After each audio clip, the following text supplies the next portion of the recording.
culture of family, of love, of trust. What is it? It's one team, one family, one Jeunesse. And that's the culture we've established all around the world. And what is that culture all about? It's about being real. It's about being down to earth, helping people all around the world because we're all equal. I was always raised, you know, you treat the janitor cleaning your trash every night the same as a VP in a company. And that's just who we are, you know, and that's who we'll always be. And I think that it all starts with the heart and soul of this company, our founders, Wendy Lewis and Randy Ray. Am I right?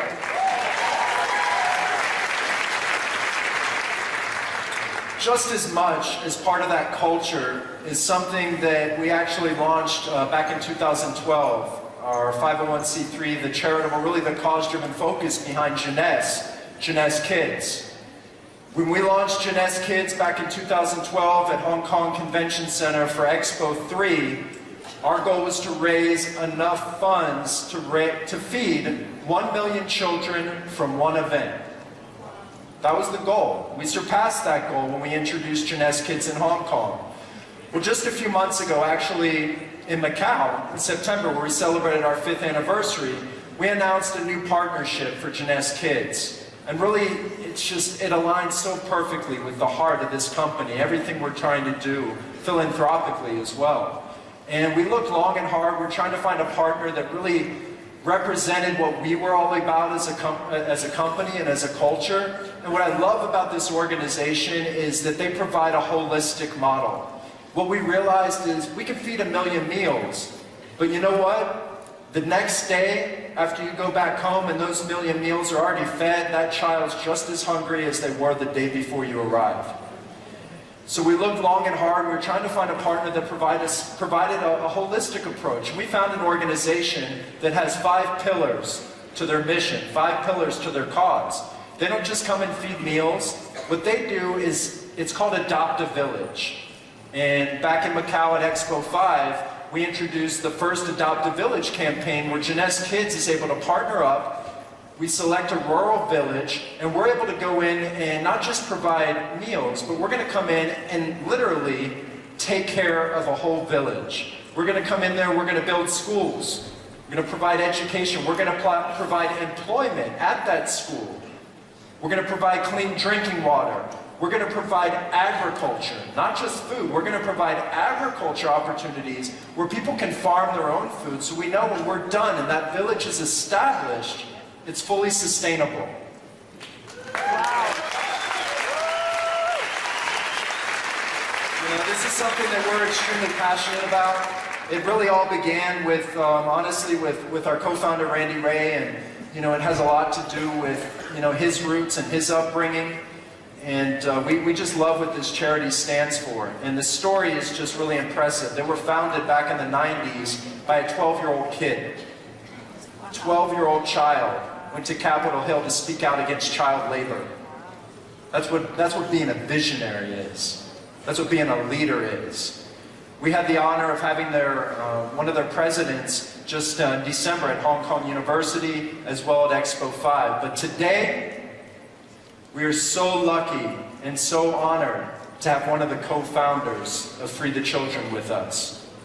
So I'd like for all of you, and he's got an amazing story, you know, many opportunities in life, very successful education and many opportunities, but he chose to co-found this organization with his brother. So let's give a warm Jeunesse family welcome to the co-founder of Free the Children, Mark Kielberger. To be here today, to be part of the Jeunesse family, of course, Jeunesse Kids, as Scott so eloquently said, the opportunity to work together, the opportunity to come together, the opportunity to engage. I just want to say thank you.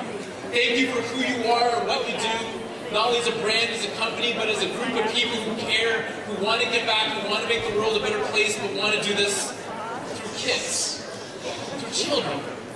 So a huge thank you. Our story is very simple. Craig and I started Free the Children back in 1995. Craig was 12, I was 17, and now this has become our lives, become our passion. Our passion for who we are and what we do. We've been on the privilege of being on 60 Minutes 3 times. And I want to take a moment of your time, to show you a quick video. It's a 60 minutes clip that was on recently. We brought it down from about 16 minutes down to 3.5 minutes. But for those of you who may not be familiar with Free the Children, here's a little bit about why we're so proud to be here, and we're so proud to be part of this family.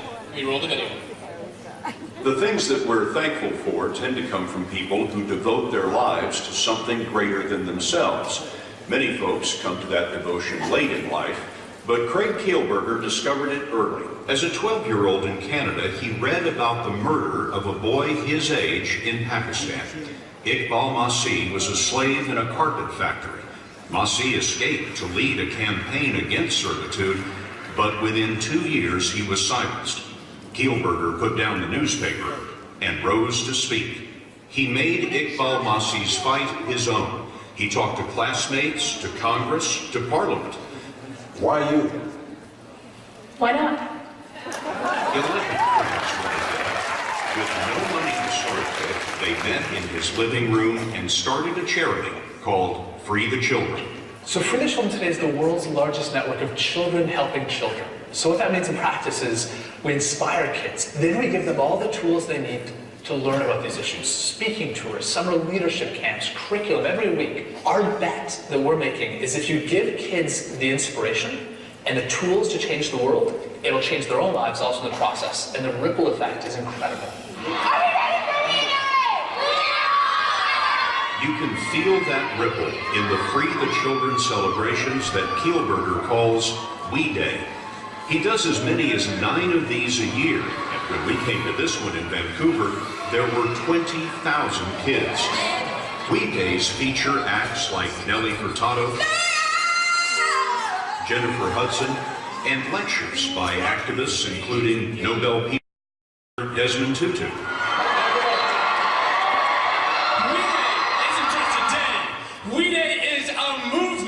A movement that happens all year long. Kielberger is joined on stage every We Day by his older brother Mark. You coming together and taking action. When we see in the stadium all those faces of all those kids, how did they get there? You can't buy a ticket to We Day. Any kid can earn their way in for whatever cause they care about. Half local, half global. And they're there. These are kids who have done bake sales and car washes, and they've started their own charities. And when they leave, they bring that inspiration. We Day is just the beginning. We followed that bake sale money back to St. Anne's School in Bridgeport, Connecticut. Free the Children recruits through schools, almost turning them into chapters of the global organization. There's so much trouble in the world. Yes. When we met 11-year-old Magdalena Dudkowska and 12-year-old Joey Hopkins, they were headed to Kenya. This is one of the places that Kielberger set out to change. The Masai Mara in Kenya. Joey Hopkins and Magdalena Dudkowska raised enough money back in Connecticut to join other volunteers to build a new classroom here. Over the last 10 years, 130 schools have been built in Kenya. Sharon, let me start with you. What is this school meant to you? It means a lot to me because at first I could not even talk to people like you now. I did not understand English well. But now this school has helped me a lot to know more English and gain more confidence. How long have you been in this school? 1.5 years. You've learned this much English in 1.5 years? Yes. That's amazing. How many of you think you're going to go to university? Everybody. At the end of the project, the Maasai honored Magdalena and Joey with a celebration and a traditional gift. By the time they cut the ribbon, it was hard for us to figure which kids had gained the most. The Kenyans got a new classroom, but it was the American kids who learned. They can be the change in the world.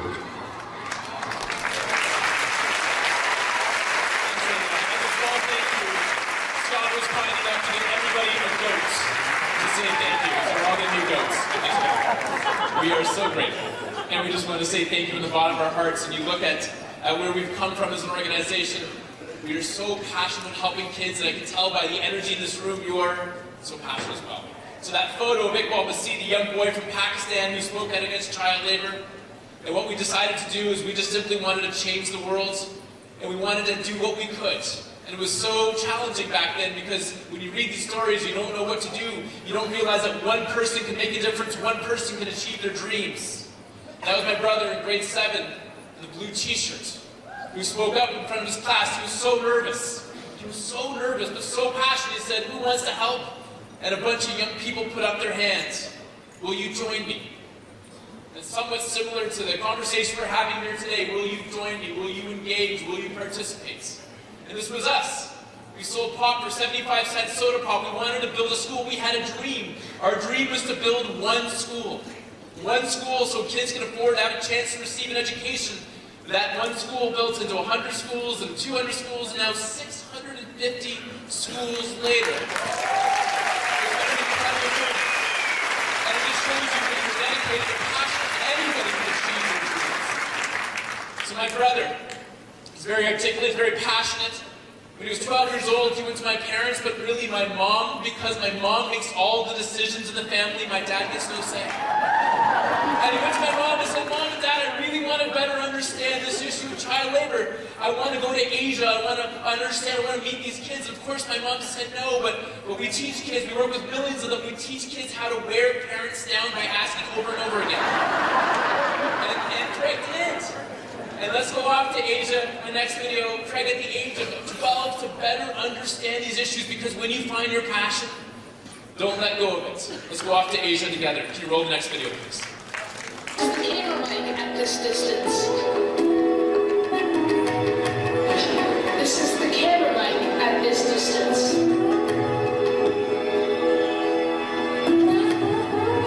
This is low at the farthest possible distance at this point.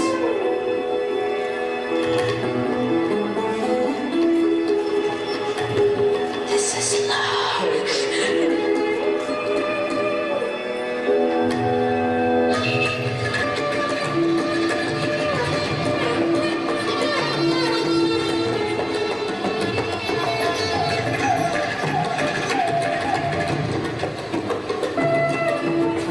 Kielberger was only 12, he decided to take a 7-week trip to South Asia.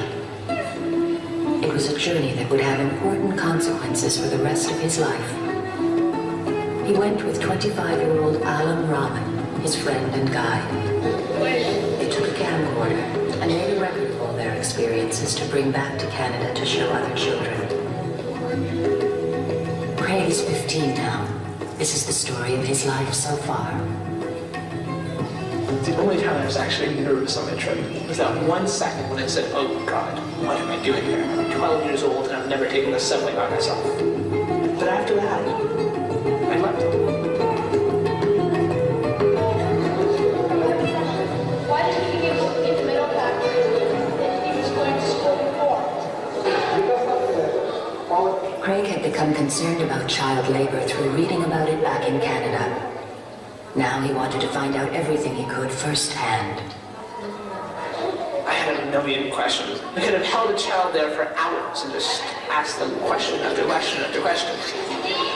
I wanted to know what it was like working in the conditions, how they felt, having to get up each morning and knowing that this was what they were going to do, what their dreams were for the future. I wanted to put myself in their life for a day and to learn exactly what went through their brain, exactly what they thought, exactly what they hoped, exactly what they feared.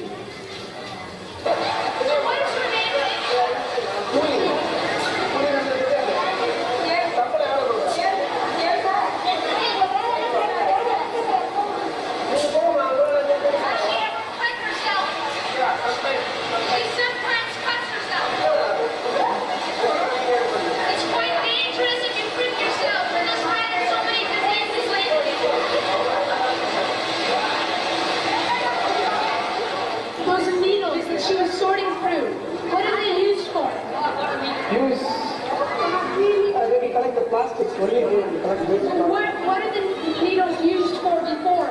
What were they used for? Is she ever worried about the spread of viruses like AIDS? Because she said she had cut herself before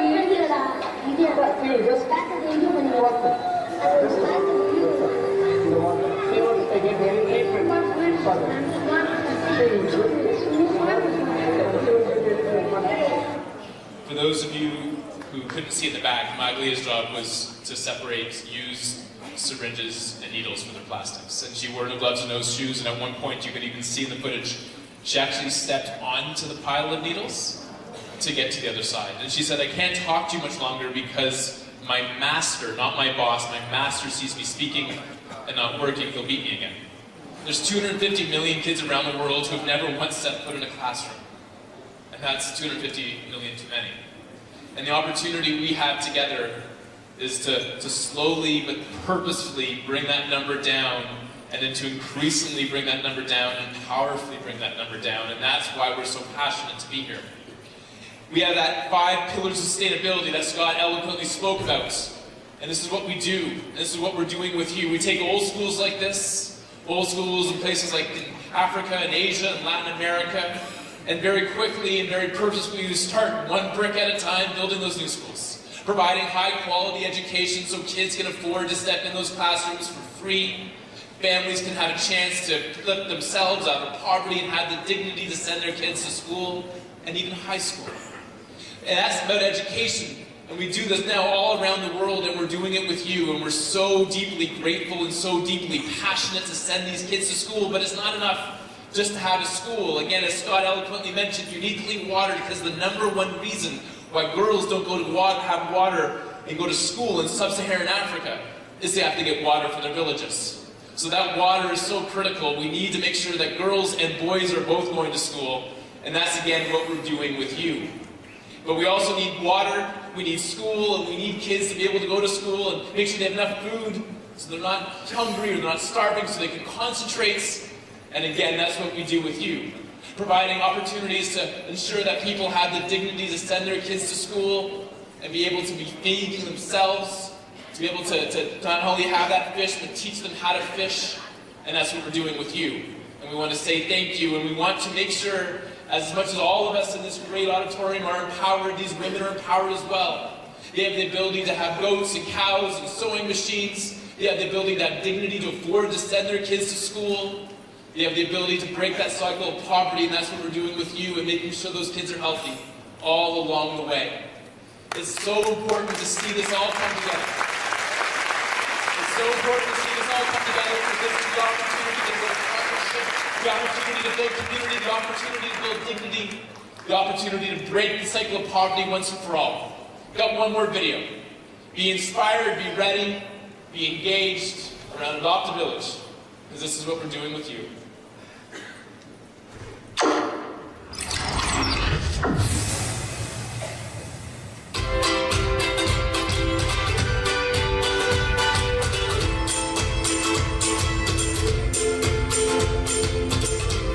Ain't nothing in the world like you. When I see your light shining on me, makes my day go easily. Know the song won't run in my head. Know the words and the melody I just can't forget. Like the day that we first met. So hold me now, won't ever let you go. Lights up and down, but I say you're so worth it. You're the only one it takes to know what love is. You're so worth it. There's not any part of me would want to let you go.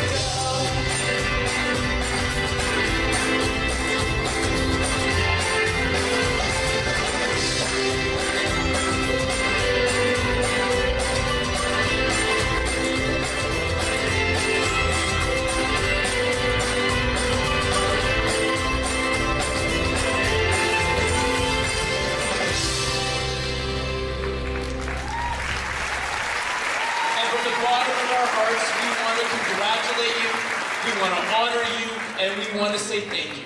Because this is what we're doing with you. We're helping to create change together. Just a few months ago, as Scott mentioned, we had an ability to bring this to life already in a very rural, poor community in rural China where the average annual income is $90 a year. And you just start thinking this and how we can actually have a chance to do this together. Bringing these 5 pillars together to actually create that change. And this is what we're doing with you.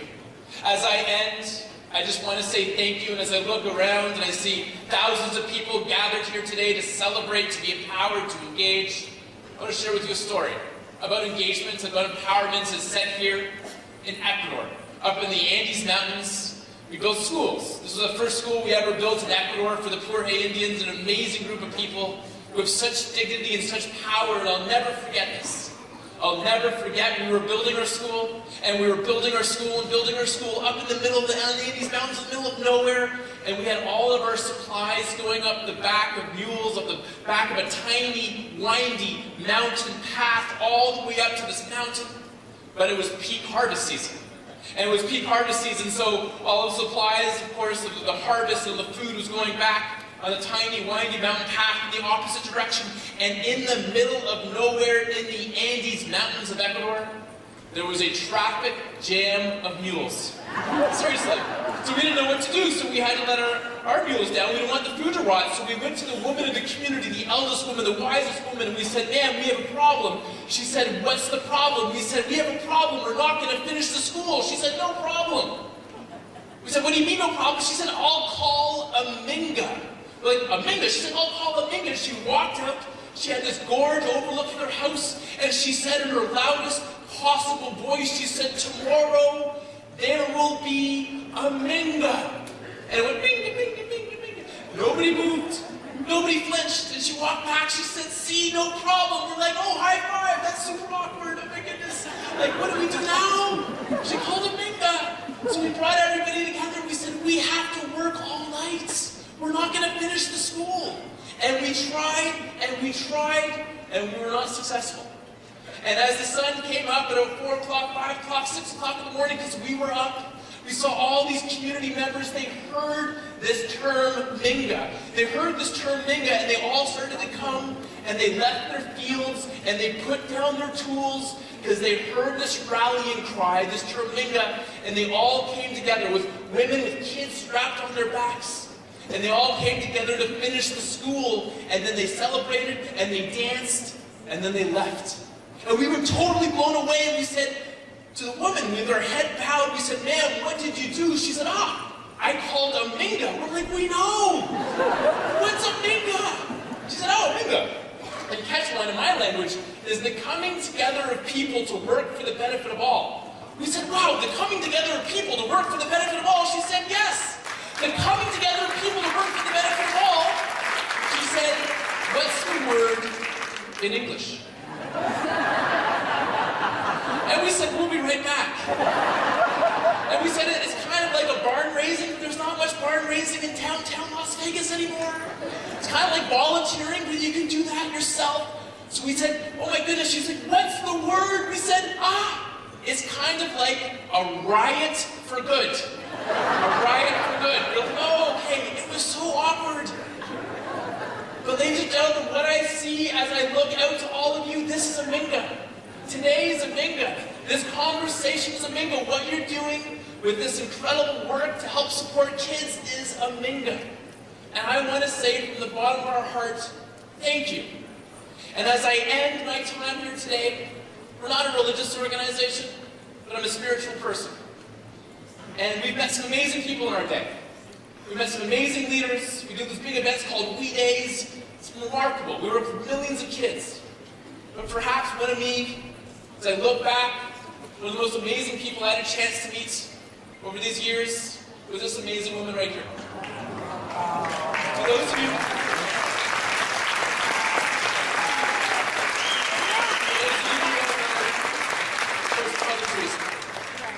Craig and I spent the time with Mother Teresa. We were a lot younger back then. We were a lot shorter back then. But the coolest thing about Mother Teresa, the coolest thing as a young person when we met her, she was this tall. She was 4'8". And you look at this incredible entrepreneur, a social entrepreneur, an incredible CEO, an incredible leader. And she was this tall. And as we spent the day with her and we were leaving, we said thank you. And I'll never forget, she grabbed her hands, and she had hands like sandpaper because of her decades working in the slums, and she looked us in the eyes and she said this, she said, remember boys, remember, we can do no great things, but we can do small things. with great love. Ladies and gentlemen, thank you to the entire team, to the entire family, to all of you for helping to make this possible, for calling Omega, and for doing great small things that are getting bigger and bigger with great love. Have a great afternoon, everybody. Thanks again.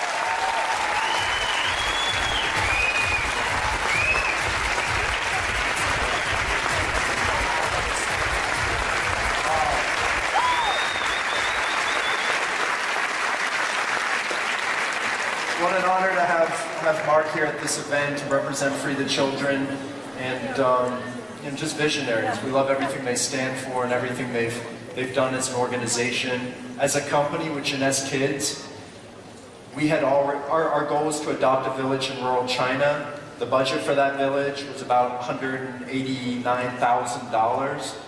We have already raised well over $500,000 for Jeunesse Kids.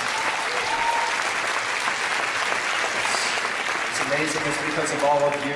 It's because, you know, we share a collective goal and focus and mission, and it's really special for all of us to have you representing Jeunesse Kids. So we've already, actually next week, are breaking ground on our first village in rural China. We look forward to having the opportunity of welcoming some of you. We'll certainly be going there later this year to really take part in the experience and really, you know, help and give back, because I truly believe we can make a world of difference in this village. And now we're starting to look forward, and I'm very excited to announce today that we'll be moving forward with a second village, and our second village will be in Kenya, Africa.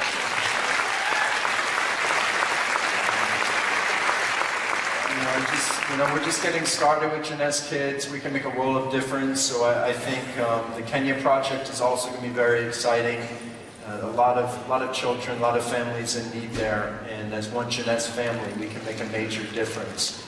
To share a few more words, I'd like to welcome back to stage my wife Isabel and our co-founders Wendy and Randy.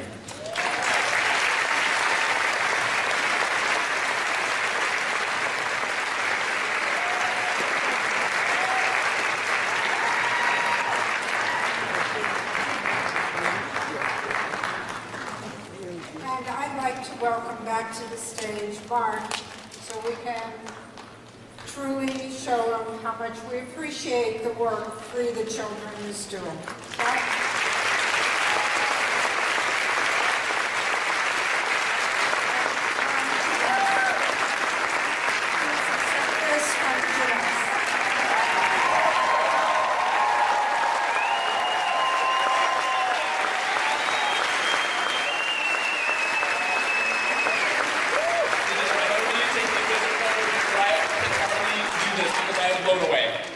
Generosity, and this represents not only this amazing visionary family, but it represents all of you as family.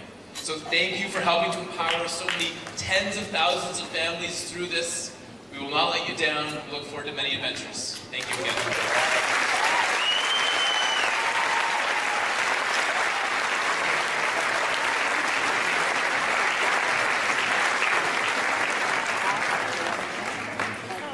And we actually have another special announcement, and we're going to catch Mark off guard here. I think the $500,000 was probably a surprise. That caught me off guard. But actually just backstage, and certainly I want all of you to know in your back offices you can contribute to the cause. And certainly we're going to be doing a lot together to contribute to Free the Children, many more villages around the world.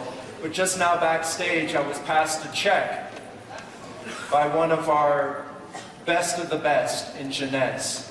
So I'd like to, and hopefully she's still in the room, I'd like to have a warm welcome for this amazing, heartfelt donation. We're very blessed. So I'd like to welcome to the stage our Triple Diamond that just donated $189,893.